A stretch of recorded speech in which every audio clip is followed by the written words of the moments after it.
Hello, everyone, and welcome. My name is Alexandra Bell, and I'm the president and CEO of the Bulletin of the Atomic Scientists. Today, we're kicking off our 2026 event series with a unique and exciting conversation about the nexus between art and science and how to engage the world on global risks and other complicated issues through art. To us, art has always been inseparable from politics and global affairs, from ancient Egypt to Michelangelo to Beethoven to Goya to Woody Guthrie. Artists have engaged with social, political, and military aspects of the lives they were living at the time, the world around them. Art has and will remain a critical aspect of the public discourse. But in this information age, art can engage and connect with a global audience in new and transformative ways. Connecting art and science has long been a priority for the Bulletin, dating back to the origins of the Doomsday Clock, which was designed by Martial Langsdorff as a visual representation of risk. As we prepare for the upcoming Doomsday Clock announcement, there's an interesting question to be asked. Would a simple periodic assessment of threats ever have been able to have the sustained and iconic influence that the clock has enjoyed? I think it's unlikely. It's Langsdorff's symbol that draws people in and connects them to the content. In preparing for this issue, I actually read Bulletin's Volume 15, Issue 2 from 1959. That was a special issue on science and art that was co-edited by Martial. In it, she wrote, "Somewhere in the realm of art, there may well be hints as to ways of dealing with complexities which will make the science of the future simultaneously richer and more human than it is at present." That certainly resonates today in a world overloaded with misinformation, with noise, with conflict. Perhaps art can help us, get the truth to break through in these difficult times.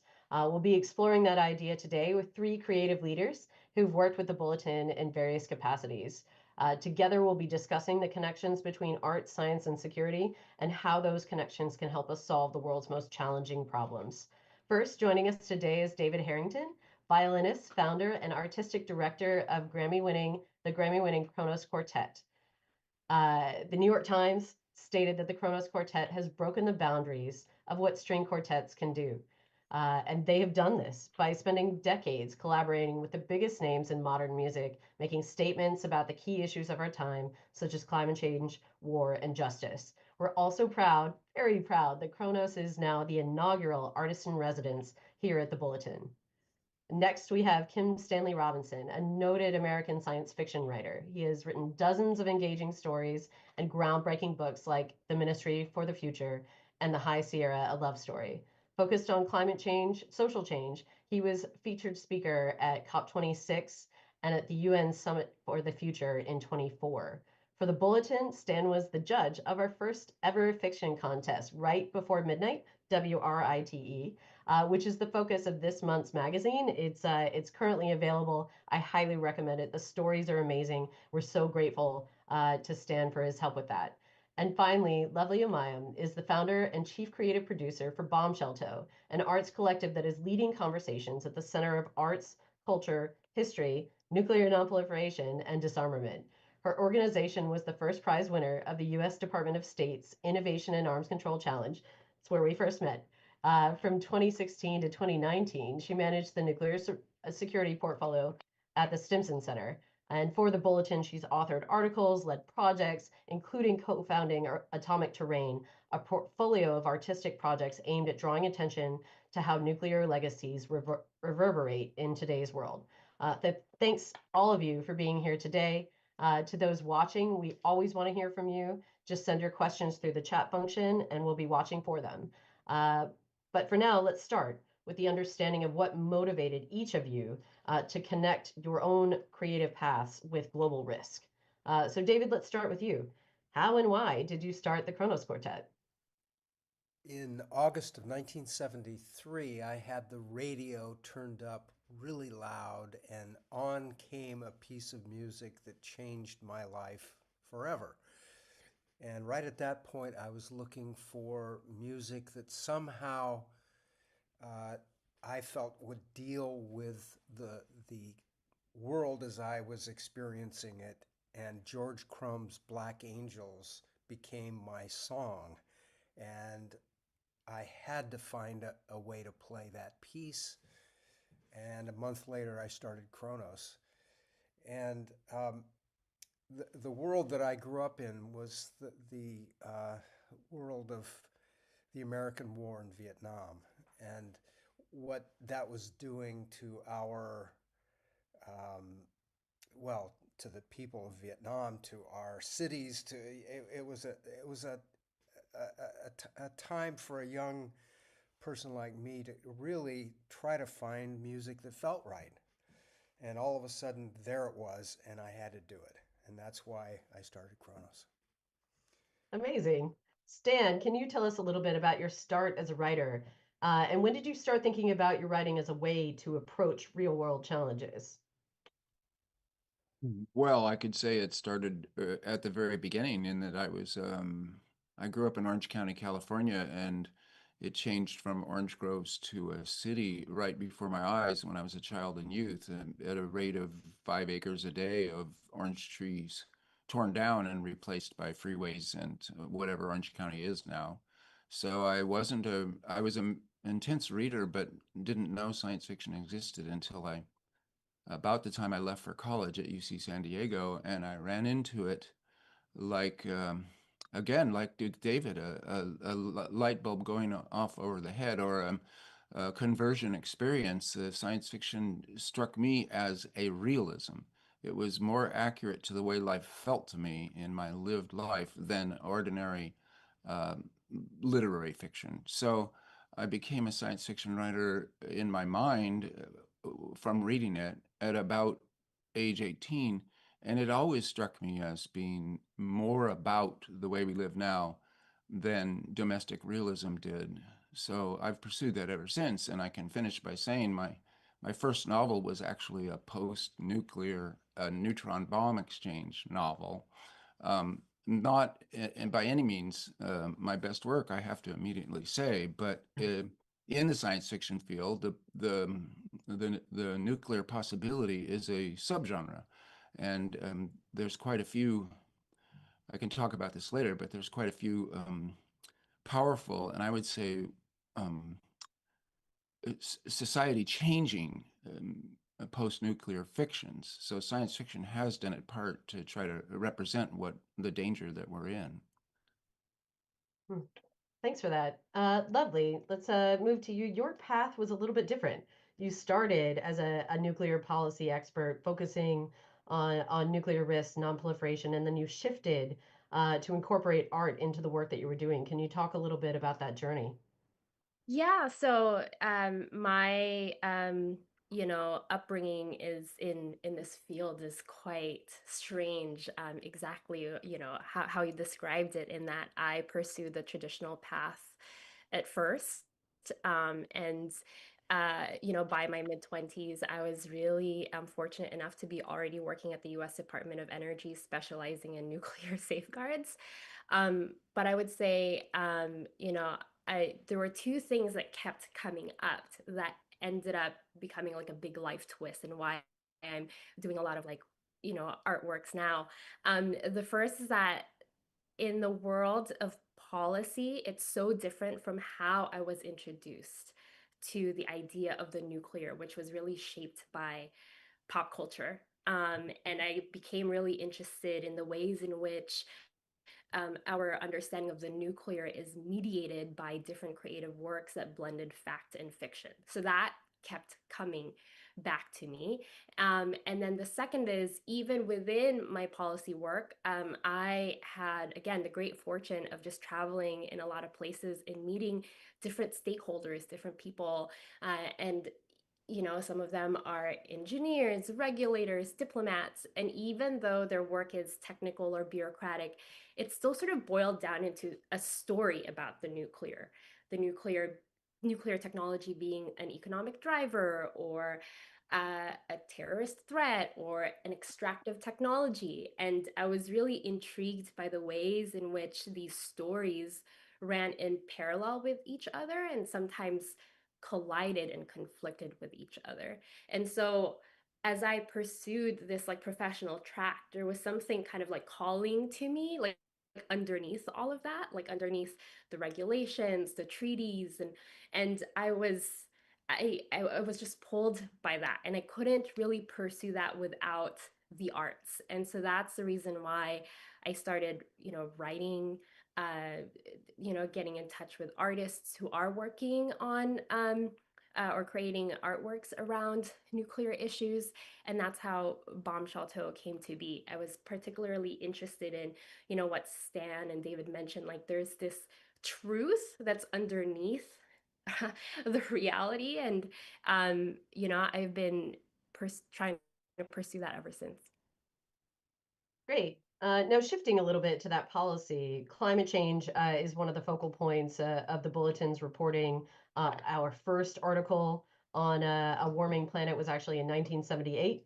So we're a little bit ahead of the curve on talking about these issues. Now, Stan, your book, Ministry for the Future, which was a phenomenally popular book, explored a wide range of concepts, but was really primarily focused on climate change as the most predominant future challenge. Can you talk a little bit about that book's impact and the number of doors and conversations that opened upon publishing that book? Sure, I can try anyway. It's been rather overwhelming. I mean, I've been writing science fiction, and that post-apocalyptic novel, The Wild Shore, came out in 1984.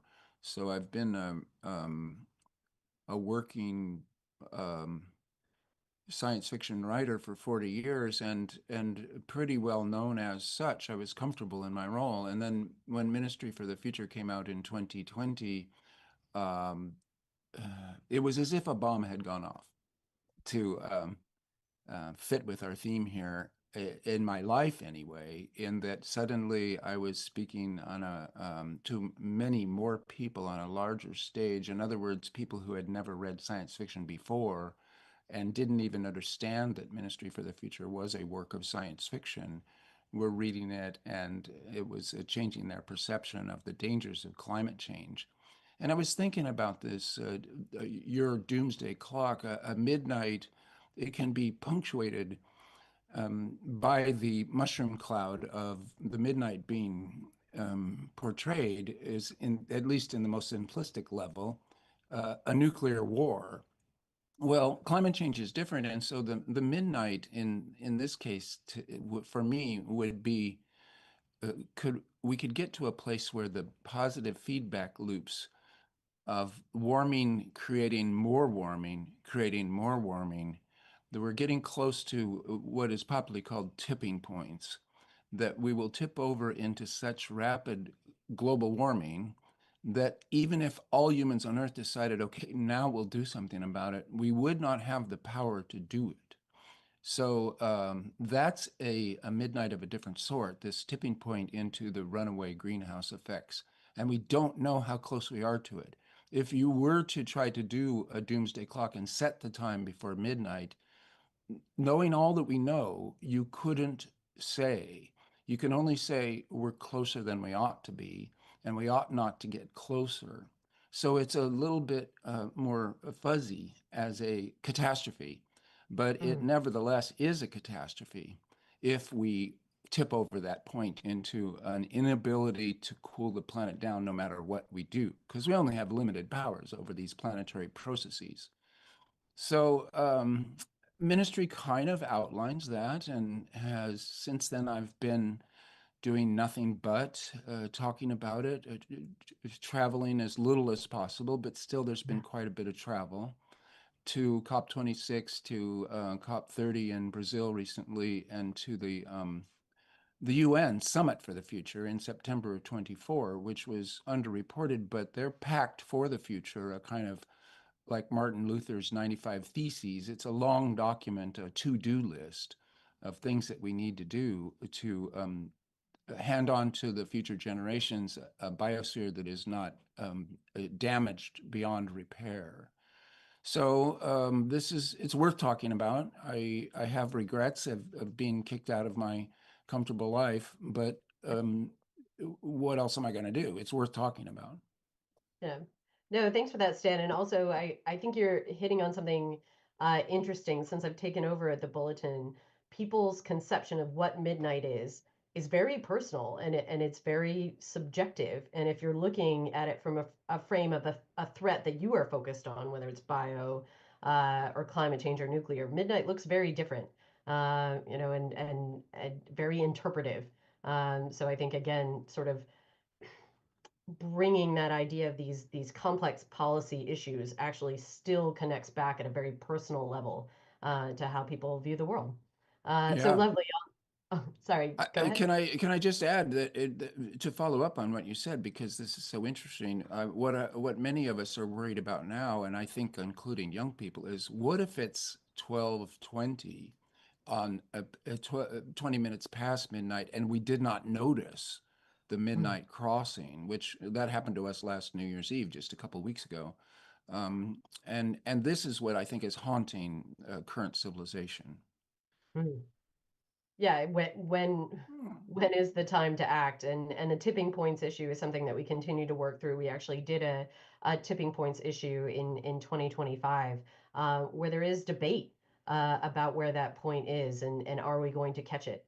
So lovely, in that vein of how people interpret these massively complex issues, nuclear policy is one that people tend to shy away from because they feel like it's too complex, that it requires a level of knowledge that they don't have, and so they feel like they can't engage on these issues or connect to them. So what's been your experience of how art has made nuclear issues more accessible and more sort of real to people who haven't necessarily ever done a duck and cover drill under their elementary school desk? Oh, you're on mute. Lovely. Thanks. No, it's a great question because it's still something that in my arts practice I'm exploring, like the ways in which we talk to people. And right now, where I'm at, I just see art as an invitation. Um, in my again, upbringing in the nuclear policy field, I was sort of told that in order to inform people, you just basically talk at them, right? Like there's this level of the expert that um, dumps the information to an unaware public, and that's how you raise awareness. And since starting Bomb Shelto, it really humbled me to talk to people and listen to them. And from there, it allowed a conversation. And and in having these discussions with many different people, may it be an elder who remembers, duck and cover drills, to someone a lot younger who has no reference point, to a mushroom cloud, uh, but a video game that they play. um, I think that that's where like the magic happens. And once you have a conversation about it, then the information transmission that feels authentic and grounded in experience can happen. And art is just such a playful, curious way of going about that. So in some respects, it's been more successful than what some of the things that I've done as a nuclear policy scholar, or during my time in government, in terms of like awareness raising, because you just get to at first, listen to people and understand where they're at. And from there, you can, understand their story and have a conversation together, and they're more likely to listen in turn. So I really like to think of art as as an invitation in that way. Now, David, our first sort of proto collaboration was last summer during the Nobel Laureate Assembly for the Prevention of Nuclear War. And Kronos performed at that conference, including an absolutely breathtaking cover of Bob Dylan's A Hard Rain's a Gonna Fall, which I highly recommend that you all watch. But what made you want to do a performance at that conference? Certainly, the prevention of nuclear war is not something you're thinking about or had been thinking about day to day. What motivated Kronos to take that step into a more policy focused space? And what kind of drove you in the direction of wanting to be an artist in residence for a publication focused on doomsday? Well, I've wanted the music of Kronos, and in fact all music, to relate to the world that we all share. Uh, since September 1st, 1973, for me, um, I don't want music to be somewhere off in the corner and a little decoration and something you turn on and listen to while you're doing something else. I want it to be center stage. And when I was asked by Owen Gaffney from the Nobel people if Kronos would be interested in making a new version of Hard Rain by Bob Dylan, it took me a tenth of a second to say yes, because I was aware of um, the fact that Dylan, I think he was 21 when he wrote that song, and he connected in a way that is so powerful. And I, for one, remember those duck and cover exercises at school. And that song captured the fear and just the feeling that many of us felt at the time. And I thought this would be a good thing for us to do. And and then getting to be at the assembly that you created along with Daniel Holtz um, was one of the high points of my artistic life, because I felt that people involved in the furthest reaches of science and music that Kronos was doing, we were doing exactly the same thing, and that concert proved it. For me, it was such a powerful proof that we're all in this together, number one, but we're actually doing the same thing. And the conversations I had with some of the most amazing scientists you can think of uh, those conversations continually fuel my desire to uh, make the work of Kronos more and more cosmic in a certain way. And the motivation to then become our inaugural artist in residence? You know, the title Doomsday Clock Artists in Residence for the Bulletin of Atomic Scientists is probably the best title that I've ever had, certainly. And I think I need a new T-shirt or something, Alex. If that might be possible, maybe I need a new hat. Maybe that's what it is. But anyway, the thing about music is nobody understands it. We this is my opinion. It's absolutely mysterious how it really works. None of us own it.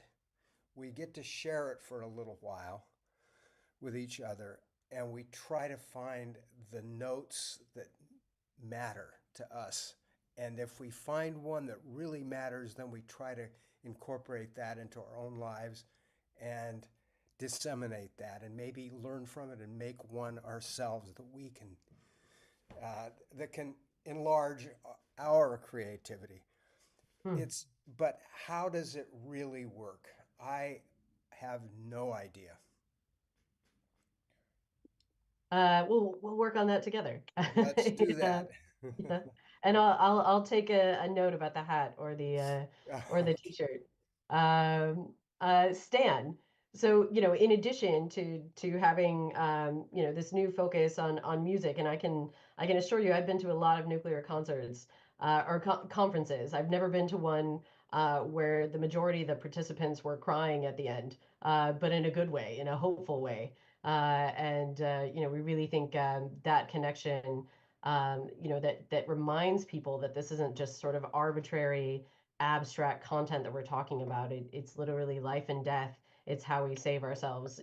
One of the other things we wanted to do was explore the fiction aspects of this. And so our amazing editor, John Mecklin, came up with the idea of our first ever fiction contest. And 80 years in, almost surprised that we hadn't taken this step before. But you were fantastic in agreeing to be our judge for Right Before Midnight. So can you give us a little overview of the process of what was it like reading through those stories that were sort of broadly different? Just the only connecting factor, it had to have some relation to the subject matter that we're working on here at the Bulletin. And what was it that grabbed you about the stories that ended up winning the contest?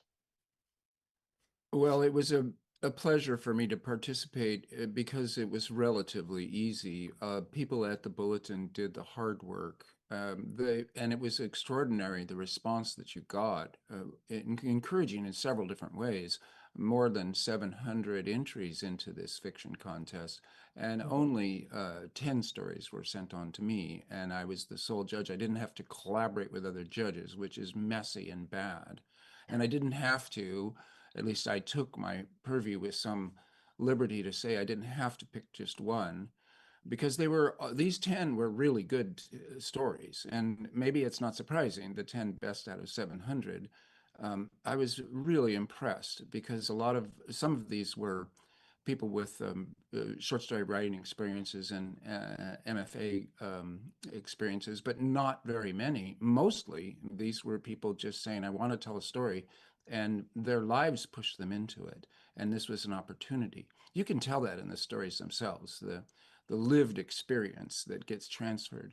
And there's an advantage, and I know David and maybe Lovely will recognize this, into being an amateur, in that you haven't been grilled through the professionalization process into what a short story is, so that there's some reinvention going on there that makes these stories bolder than what you would read in a literary journal or in one of the professional magazines like the New Yorker. Um, it, it, and it might be out of ignorance, but the results are stunning. And so these are, I think you published, I chose 7 co-winners, and Mhm. the other 3 are good too, I got to say. But there were 7 in particular that struck me that it would be a disservice to say that if you ought not to be judging stories in a sequential way anyway. So best to say these 7 are really, really good. And of course, they were, many of them, science fiction stories. Some were set in the present, and they were realist stories in the ordinary way, but many of them postulated something happening in the very near future that made it the story. So again, I'm a patriot of my genre, and I thought it's so beautiful to see these sharp, smart, and funny, very often surprisingly funny short stories come out like this. And before I finish, I want to say to David, I've had my lifelong, I come from a musical family, as Louis Armstrong falsely claimed. And I, my mom was a piano teacher, and I was a trumpet player through high school, and have continued to play by myself in a solitary room my whole life. Not wanting to inflict my badness on other people, but I enjoy doing it. And I've always, when you think of the different art forms, I've always had an envy of music as an art form. Movies, I don't care about. Movies can do something that literature can't do, which is faces, human faces. That is their superpower. And then I'm very pleased to be a novelist, because novelist does time travel to other times. It does telepathy. You get to hear and be inside someone else's thinking, which we very much want. So I love the powers of the novel. But music, um, as David said, it's not easy to explain, but I would say everything that we evolved through our evolution as humans is still conserved in the brain. So we are still also birds. And so this singing, this is a language without semantic content, but it speaks directly to our emotions. So it's a matter of expressing feelings, and it is, as David pointed out, difficult or impossible to explain why such powerful feeling should be evoked in people. And you mentioned it, Alex, people are weeping. It often happens. Well, there's something to love there as a listener to music, but also something to envy there as an artist. Because if once you have to grind through the semantic level of making sentences, you can't stick your finger right in the socket like music can, into the socket of feelings and get shocked by them. So it's a beautiful thing, and it's great to have music as a constant in my life. Um, but as for the opportunity with the Bulletin, with these short story writers, I can only say congratulations. And in many cases, if you go and read those 7 stories, the thing to do is to say thank you. This is a beautiful work of art. Thanks for that. And David, did you want to come in on Stan's comments on music that I think were spot on? You know, I just want to say that I feel like the biggest amateur in the world because, music is uh, something that you can learn from, and I feel like I've been privileged to learn from. And I was thinking as Stan and Lovely were talking earlier, um, in a musical sense, I would say Doomsday could be defined um, as a moment when no young person in the world had a musical instrument to play or Mm. had an environment where she or he didn't have enough support to be able to practice that instrument or imagine making, a musical shape on his or her chosen form of musical expression. For me, that is Doomsday, and when I look out at the world, I see that so often in so many places right now, and it's not acceptable. And the elders, of which I'm definitely one, need to step up to the plate and prevent this kind of thing from growing further than it is right now, and we need to solve the problems.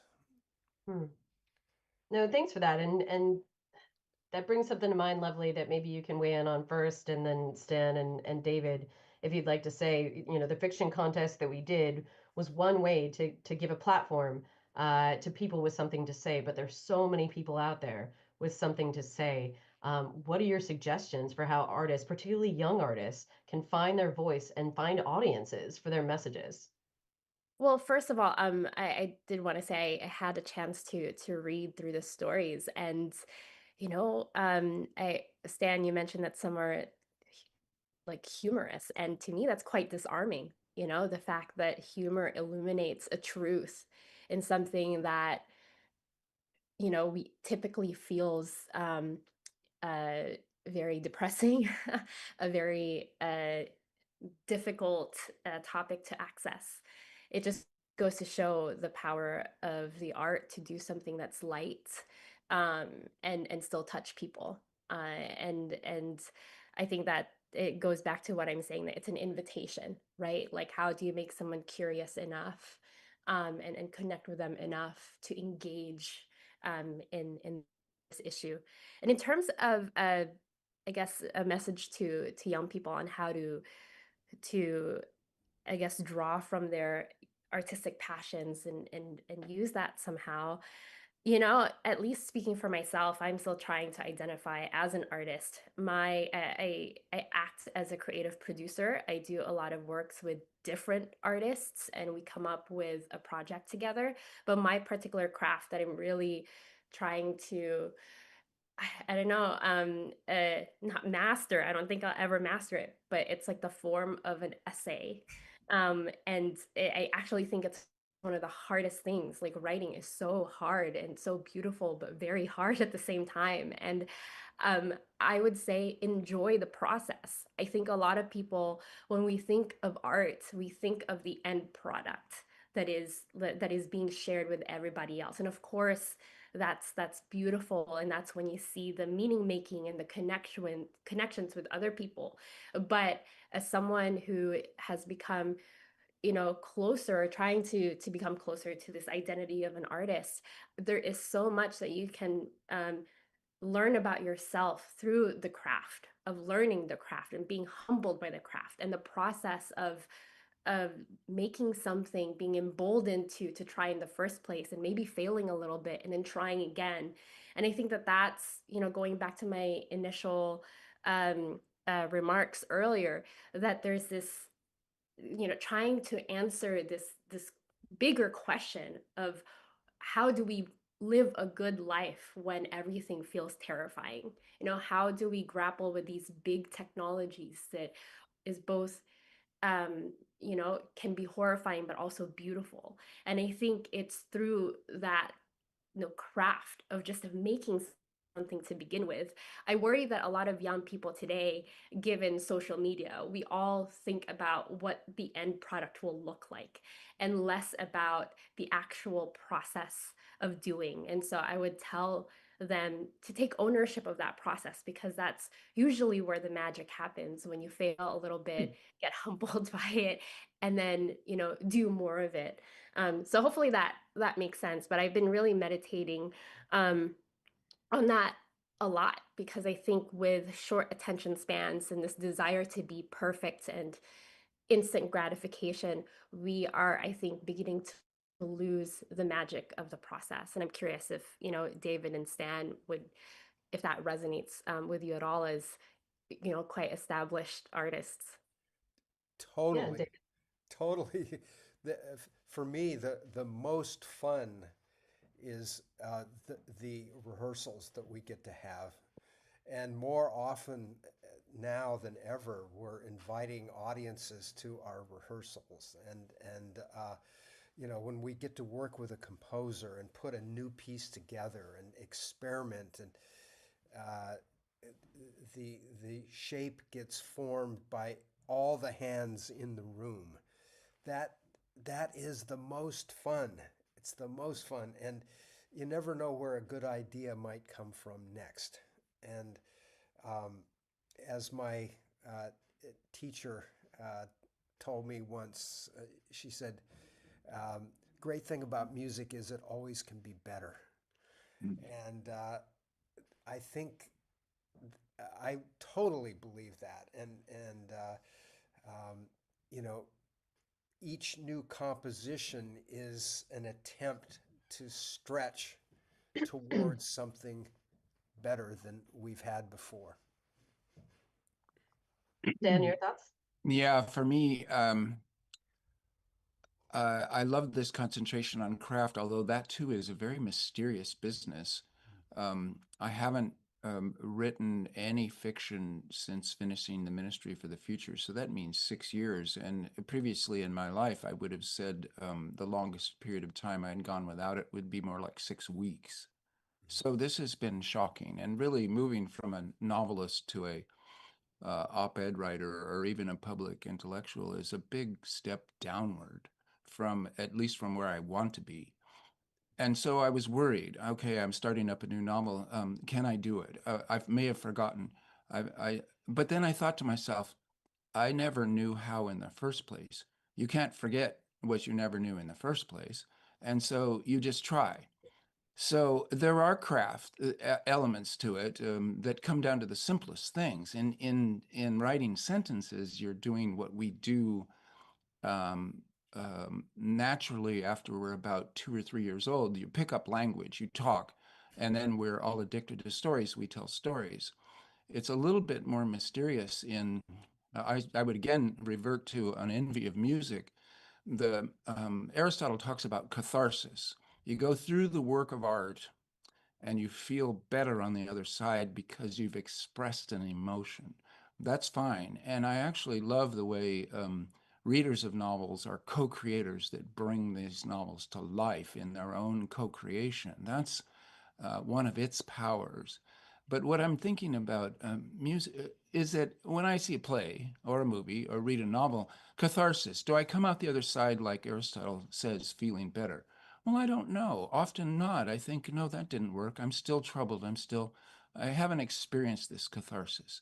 But with music, and David and I were talking about Astor Piazzolla beforehand, and I recommend everybody to listen to Piazzolla, and his collaboration with the Kronos Quartet is a beautiful way to start, because that's one of his best compositions. He's the great artist, the great 20th century composer of anger and of sadness.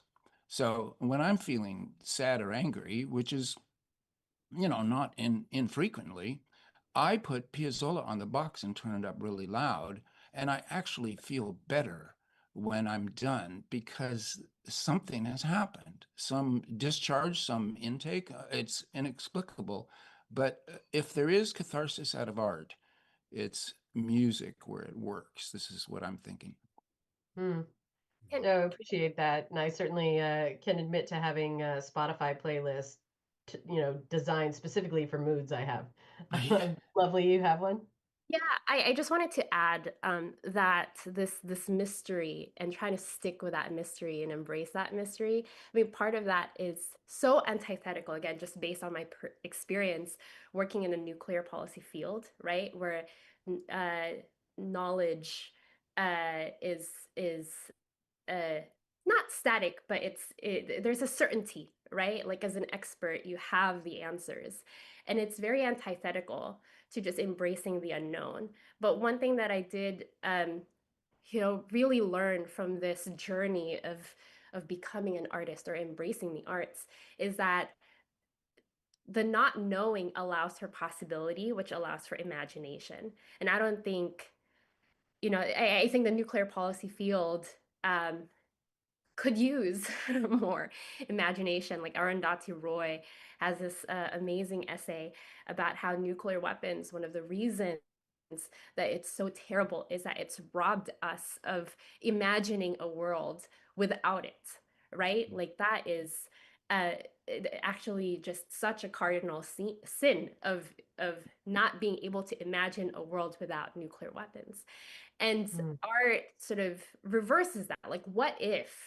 And again, I think that's where its power is, and the intersection of science and art can be quite magical and wonderful in that way.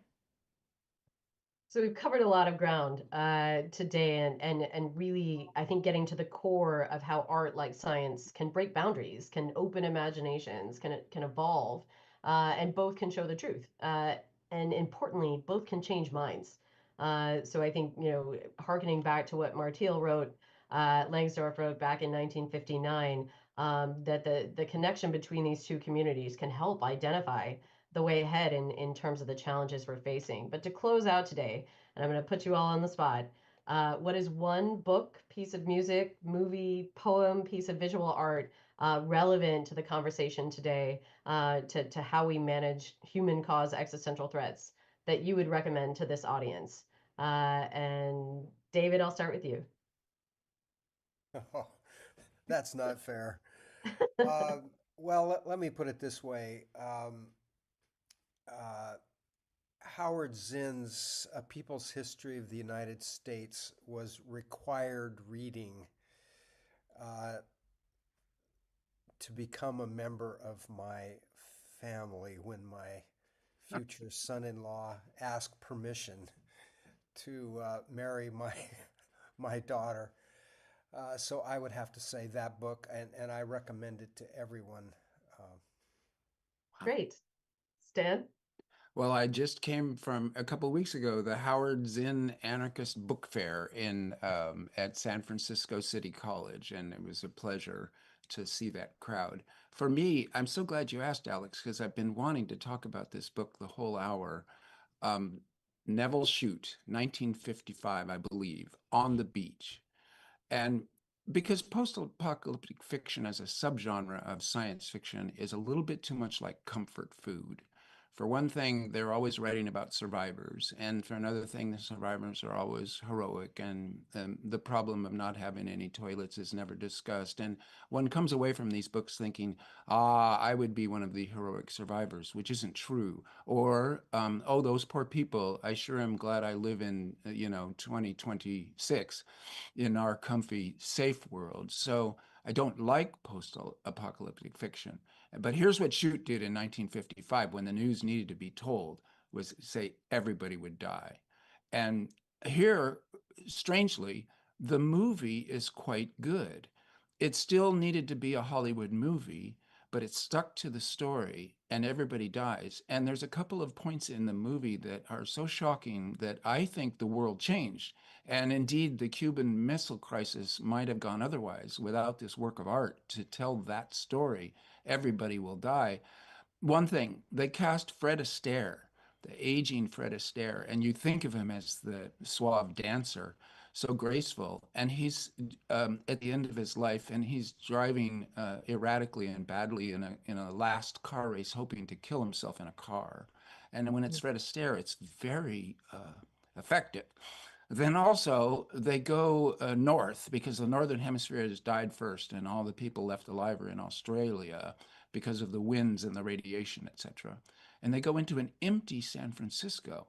And I guess they filmed it at dawn or something like that. But an empty San Francisco 1955 version is eerie and disturbing. I've seldom seen this kind of image of what could go wrong, what doomsday would be like if you did hit midnight in the nuclear exchange, as this completely empty of humans. Um, the infrastructure's still there, the people gone. It's a great book and it's a great movie, and I'm hoping that it's on YouTube, actually. Almost everything is.